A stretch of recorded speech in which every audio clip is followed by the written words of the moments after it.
यार मैं तुझे क्या बताऊं, वो मेघा इतनी गंदी लगती है मुझे। जब देखो फ्री का एटीट्यूड देती रहती है, जबकि मेरी उससे कोई बात भी नहीं है। यार वो पागल लगती है, मेरे साथ भी वैसे ही बदतमीजी करती है। बट हू केयर्स, छोड़ो ना दी। मेरी क्लास में भी ऐसे ही बच्चे हैं, हमेशा की यही कहानी है। आंधी चल रही है, जल्दी घर चलो। हाँ हाँ घर चलो, मानसून का मौसम शुरू हो गया है। मैं बारिश में भीगी तो मेरी मम्मी मुझे बहुत डांटेंगी। अरे हमें भी डांट पड़ जाएगी। जल्दी जल्दी चलो आराधना, रचना। प्रिया रिक्शा करके चली जाती है, पर तीनों बहनों के पास इतने पैसे नहीं होते कि वो बारिश से बच के रिक्शा भी कर पाए। तो तीनों पैदल घर के लिए निकलती हैं, जहां उन्हें कुछ लोग रेनकोट में जाते हुए दिखाई देते हैं। अच्छू अच्छू आदि, काश हमारे पास भी रेनकोट होता तो हम तीनों बिना पैसे खर्च किए रेनकोट पहनकर ही बारिश में कॉलेज से आना जाना कर लेते। हाँ, और हम बीमार भी नहीं पड़ते। लेकिन हमारे पास पैसे नहीं हैं और हम बहुत भीग चुके हैं। जल्दी से घर चलते हैं अब। तीनों भीगते हुए छींकते हुए घर पहुंच जाती हैं। अच्छू अच्छू भाभी, हम आ गए। हमारे लिए चाय बना दो, पूरा भीग चुके हैं, ठंड लग रही है। हे भगवान, तुम तीनों तो पूरी तरीके से भीग चुकी हो। आप बीमार पड़ गई तो तुम्हें ऐसे नहीं भीगना चाहिए था। बाहर बहुत तेज बारिश हो रही है। भाभी, अगर हम आने में देर कर देती तो आप लोगों को चिंता होती। वैसे ही 5:30 बजे छुट्टी हुई है और अब पहुंचे हैं। हमारे पास तो फोन भी नहीं है, और रेनकोट होता तो भीगते भी नहीं और पैदल भी आ जाते। लेकिन हम गरीबों की ऐसी किस्मत कहाँ कि कुछ सुविधा का जीवन भी बिता सके। हाँ भाभी, ये तो है। आप भैया से बोलो ना, मॉनसून शुरू हो गया है और कॉलेज में जाना जरूरी है। वो हमारे लिए रेनकोट ले आएंगे। अच्छा, वरना ऐसे ही चीखते रहेंगे। हे भगवान, तुम दोनों तीनों इतनी भीग रही हो, बातें करने से अच्छा है पहले कपड़े बदल लो। बीमार हो गई तो लेने के देने हो जाएंगे। अपनी माँ की बात सुनते ही तीनों कपड़े बदलने लगती हैं और रात तक उन्हें तेज बुखार हो जाता है। खाना खाने के वक्त आराधना से उठा नहीं जा रहा था। प्रेरणा छींक रही थी और रचना खांस रही थी। हे भगवान, जिसका डर था वही हुआ ना। तुम तीनों की तबीयत खराब हो गई बारिश में भीगने से, और बाहर अभी भी तेज बारिश हो रही है। इस वक्त कोई दवाई वाला भी नहीं मिलेगा और घर में पैसे भी नहीं है। हे भगवान, आप इतना दुख क्यों देते हैं हमें? क्या हुआ इन तीनों को स्वाति? अजी, बारिश में भीगने की वजह से तीनों की तबीयत खराब है। मैं दवाई लाता हूँ, चाहे मुझे बारिश में ही क्यों ना भीगना पड़े। बेटा, तू पागल हो गया है क्या? तू भी भीग गया तो तेरी भी तबीयत खराब हो जाएगी। तो यहीं ठहर जा। पहले मेडिकल स्टोर की दवाई नहीं होती थी तो घर के नुस्खे अपनाए जाते थे। ऐसा कर, घर में थोड़ा दूध होगा तो इन्हें हल्दी के साथ दे दे। माँ जी, दूध 3 गिलास जितना नहीं है। आपको पता है घर में थोड़ा थोड़ा दूध आता है, वो भी 4-5 दिनों के बाद सिर्फ चाय पीने के लिए। थोड़े थोड़े दूध के घूंट हल्दी से पिलवा देती हूँ, कुछ तो असर हो ही जाएगा। हाँ बहू, फटाफट लिया, ये सुबह तक ठीक भी हो जाएंगी। फिर स्वाति अपनी तीनों नंद को थोड़ा सा दूध और हल्दी पिला देती है। तीनों थोड़ी ठीक हो जाती हैं, पर 2-3 दिन तक सर्दी जुकाम रहता है, जिस वजह से 2 दिन कॉलेज भी नहीं जाती। वो फिर कॉलेज जाती हैं। 4 दिन कम बारिश होती है तो तीनों नंद आराम से कॉलेज आ जा रही थी, लेकिन फिर आते वक्त शाम को तीनों भीग जाती हैं और उन्हें फिर से बुखार आ जाता है। अब तो घर में खाने के लिए 2 वक्त की रोटी नहीं थी, ना ही घरेलू नुस्खा देने के लिए दूध हल्दी। भाभी, आपने भैया को रेनकोट लाने के लिए नहीं बोला ना? देखो हमारी फिर से क्या हालत हो गई। पढ़ाई तो नहीं छोड़ सकती क्योंकि फिर सेमेस्टर आ जाएंगे। मेरा एमए फाइनल है और इन दिनों ग्रेजुएशन कंप्लीट होनी है। मैं समझ सकती हूँ आराधना, पर तुम्हारे भैया का काम नहीं चल रहा। जहाँ 5,000 मिलते थे अब वहाँ इन्हें 1,000 रुपये भी नहीं मिल रहे, क्योंकि बारिश की वजह से काम नहीं चल रहा। आज रात को खाने के लिए भी सिर्फ 2 मुट्ठी दाल और चावल हैं, लेकिन कल के लिए कुछ नहीं है।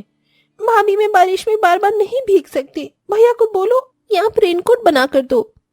अच्छा ठीक है, अब बार बार मत बोलो, आराम करो तुम लोग।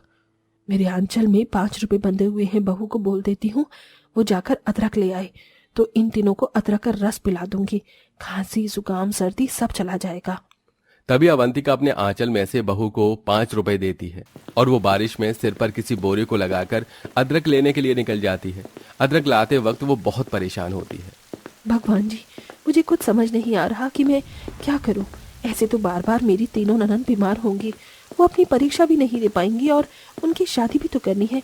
घर में राशन पानी नहीं है और परीक्षा की फीस भी देनी होगी। मुझे ही कोई नौकरी दिला दो या चमत्कार कर दो। जिससे सब कुछ ठीक हो जाए। तभी फुटपाथ पर एक औरत अपने बच्चों को बारिश से बचाने के लिए अपने फटे हुए पल्लू से उसे छुपाती है, लेकिन बच्चा अभी भी भीग रहा था। ये देख स्वाति तुरंत उसके पास पहुंच जाती है। बहन, तुम्हारा बच्चा तो बहुत रो रहा है, इतनी बारिश में तुम यहाँ क्यों हो? इस पेड़ के नीचे भी तो तुम्हें बारिश की बूंदें लग ही रही है। क्या करूं बहन जी, मुझे छत नहीं मिल रही।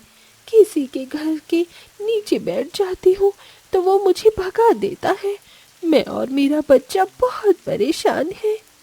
आपके पास खाने के लिए भी कुछ नहीं है और मेरा पल्लू अभी भी नहीं भीगा, थोड़ा हिस्सा सूखा है।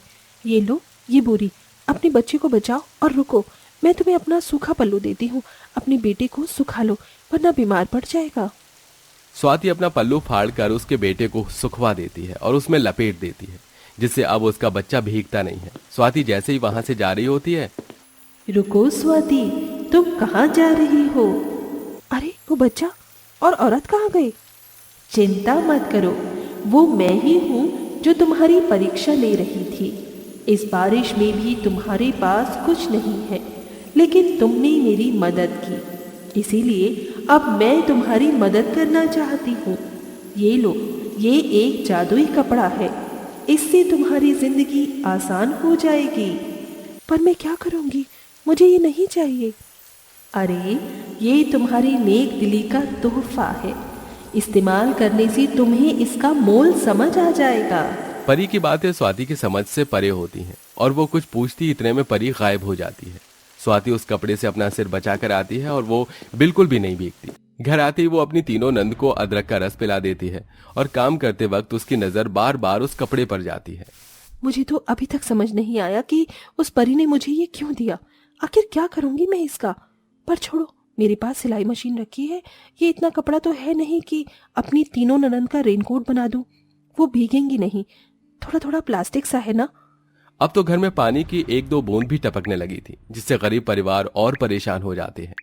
वहीं जैसे जैसे जुगाड़ करके वो बर्तन लगा लेती है और अगले दिन वो उस कपड़े से अपनी तीनों नंद के लिए सिलाई करके तीनों के लिए रेनकोट तैयार करती है, जिससे तीनों बहुत खुश होती हैं। वाह भाभी, ये रेनकोट तो बहुत सुंदर लग रहा है, पर इतना सारा कपड़ा आप कहाँ से लाई? हाँ भाभी, मुझे भी बताइए ना। अरे बस मुझे किसी ने दिया था, तो मैंने सोचा इसका रेनकोट ही बना दूं। आज तुम कॉलेज जाकर पहन कर देखो, इससे शायद तुम ना भीगो। ठीक है भाभी, हम जा रहे हैं, माँ और आप ख्याल रखना। तीनों बहनें रेनकोट पहनकर कॉलेज के लिए निकल जाती हैं। रास्ते में बारिश होती है, जिससे वो बिल्कुल भी नहीं भीगती। तभी प्रेरणा किसी को गरम गरम भुट्टा खाते हुए देख कहती है, यार बारिश हो रही है, क्या तुम लोगों का भुट्टा खाने का मन नहीं कर रहा क्या? भुट्टा खाने का मन तो कर रहा है, लेकिन हमारे पास पैसे कहाँ हैं? काश हमारे पास भुट्टा होता। रचना के ऐसा बोलते ही रेनकोट से जादुई रोशनी आती है और भुट्टे सामने आ जाते हैं। ओ तेरे की, मैंने जैसे ही बोला भुट्टा, ये कैसे आ गया? और ये रोशनी भी रेनकोट से आई है। हाँ, पर बारिश में भुट्टा कौन खाता है? काश चाय पकौड़े होते। आराधना के बोलते ही जादुई रोशनी में गर्मा गर्म पकौड़े उनके सामने आ जाते हैं। वो तीनों हैरान होती हैं और इधर उधर देखकर हवा में रुके हुए भुट्टे और पकौड़े को उठाकर खाने लगती हैं। अरे वाह, मजा आ गया। और ये रोशनी भी इस रेनकोट से आई है, कहीं ये कोई जादुई रेनकोट तो नहीं है?